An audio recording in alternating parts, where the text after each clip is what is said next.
कुछ अपने निश्चित सिद्धांत हैं जिन्हें आप इस दौरान देख सकते हैं, उनके शपथ ग्रहण कार्यक्रम के दौरान आप देख सकते हैं। भारत के संबंधों को आधार बनाकर कोई भी प्रश्न पूछा जा सकता है या पीटी में भी पूछा जा सकता है। मेंस में ज़्यादा संभावना है कि भारत के वैदेशिक संबंधों वाले सेक्शन में या भारत के इंटरनेशनल रिलेशन वाले सेक्शन में भारत और उन देशों के साथ संबंधों के बारे में पूछा जा सकता है।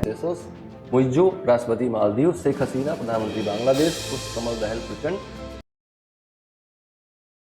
प्रधानमंत्री श्री नरेंद्र मोदी ने अपने लगातार तीसरे कार्यकाल के लिए शपथ ग्रहण की, जिसमें उन्होंने एक अपनी सधी हुई रणनीति के तहत अपने शपथ ग्रहण समारोह को यादगार बनाया।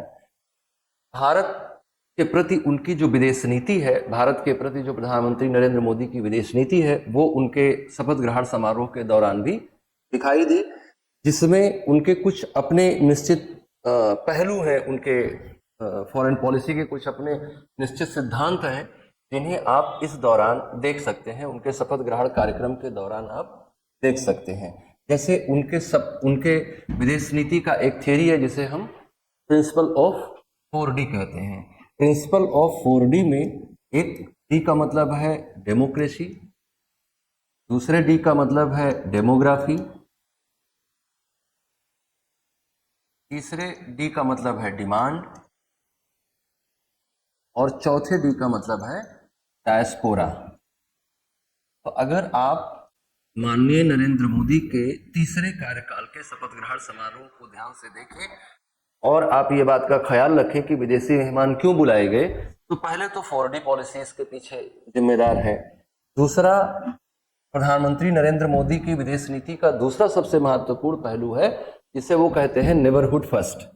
नेबरहुड फर्स्ट का मतलब है कि हम सब कुछ बदल सकते हैं लेकिन अपना पड़ोसी नहीं बदल सकते। तो पड़ोसी नहीं बदल सकते तो कम से कम पड़ोसियों के साथ अपने संबंध बेहतर बना सकते हैं। तो पड़ोसियों के साथ अपने संबंध बेहतर बनाने के क्रम में उनकी फॉरेन पॉलिसी का एक बहुत महत्वपूर्ण हिस्सा नेबरहुड फर्स्ट भी है। नेबरहुड फर्स्ट और 4D। और तीसरा उनका जो सबसे इम्पोर्टेंट फॉरेन पॉलिसी का दृष्टिकोण है वो है सागर विजन। तो अगर आप ध्यान से देखेंगे कि किन किन लोगों को बुलाया गया और क्यों बुलाया गया, तो आप देखिएगा कि सागर विजन, नेबरहुड फर्स्ट और 4D, इन तीनों पॉलिसीज को अपने शपथ ग्रहण समारोह के दौरान बहुत सधे हुए तरीके से प्रधानमंत्री श्री नरेंद्र मोदी ने लागू करने का प्रयास किया।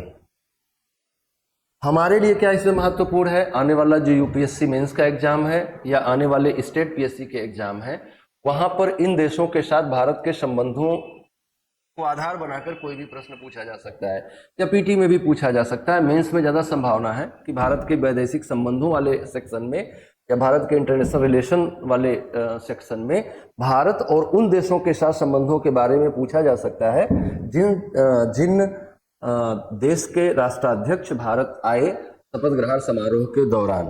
तो इसी बात को ध्यान में रखते हुए हम इस बात को आगे बढ़ाने का प्रयास करेंगे। आगे आप एक एक करके हमारे साथ देखेंगे कि किसके साथ क्या रिलेशन है। हम लोग बहुत क्रमिक रूप से इसको आगे बढ़ाएंगे।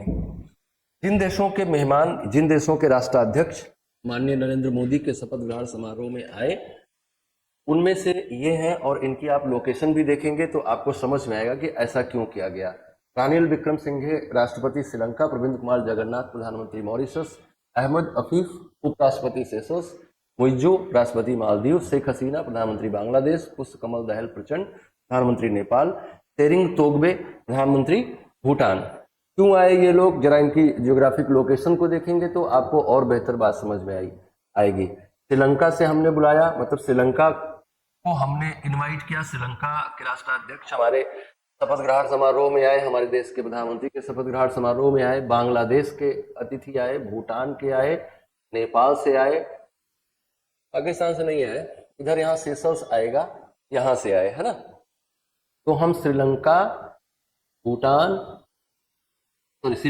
बांग्लादेश, भूटान, नेपाल, इन सब देशों के राष्ट्रपतियों को हमने बुलाया। बाकी मॉरिशस भी नीचे जाएंगे तो मॉरिशस मिल जाएगा, मॉरिशस को हमने इनवाइट किया। तो इन सब चीज़ों के पीछे क्या दृष्टिकोण है, इन सभी बातों के पीछे दृष्टिकोण ये है कि हम अपने पड़ोसियों के साथ बेहतर संबंध बना के रखें। तो वो 4D वाला भी थियरी यहाँ पे लागू हो रहा है। यहाँ पे बहुत अच्छी खासी मात्रा में डायस्पोरा भी है। इन सभी देशों में इंडियन डायस्पोरा भी ठीक ठाक मात्रा में है। ये सभी देश नेबरहुड फर्स्ट पॉलिसी के भीतर भी आते हैं। और जब आप मॉरिशस और सेशल्स को देखेंगे तो आप ये समझ पाएंगे कि इसमें सागर विजन का दृष्टिकोण भी शामिल है। तो ये बात आपको जाननी है।